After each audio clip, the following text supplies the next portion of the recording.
સરકારે 30 વર્ષના ભારતીય જનતા પાર્ટીના ગુજરાતમાં શાસન દરમિયાન માત્ર ને માત્ર આપણને વાયદાઓ મળ્યા છે, વચનો મળ્યા છે।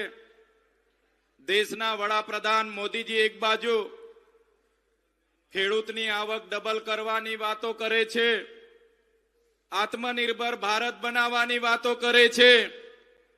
ત્યારે ભારતીય જનતા પાર્ટીને સરકારની એવી તો કઈ નીતિઓ છે અમને સમજાતું નથી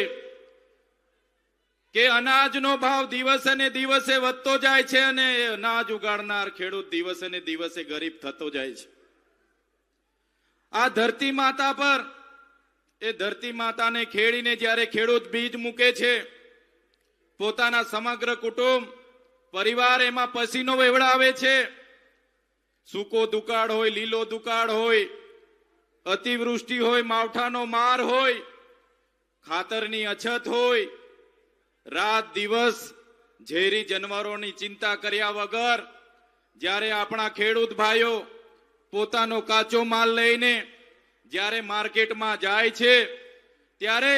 પોતાનો ભાવ પણ પોતે કરી નથી શકતા, પોતાના માલનો ભાવ બીજા વેપારીઓ કરે છે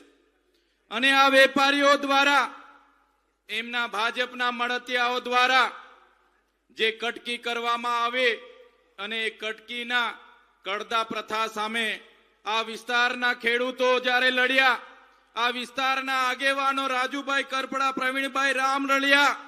ત્યારે આ ભારતીય જનતા પાર્ટીએ આ જગતના તાત અને ખેડૂતના નેતાઓ પર લાઠી ચલાવી છે। ત્યારે આ મંચ પરથી મેં કહેવા માંગુ છું, ગુજરાતની ભારતીય જનતા પાર્ટીની સરકારને તમે મંત્રીમંડળ બદલવો છો, તમે નવા નવા મંત્રી લાવશો, પણ આવનારા દિવસોમાં ગુજરાતનો તાત, આ ગુજરાતનો ખેડૂત તમારી સરકાર બદલી દેવા માટે તૈયાર થઈ ગયો છે।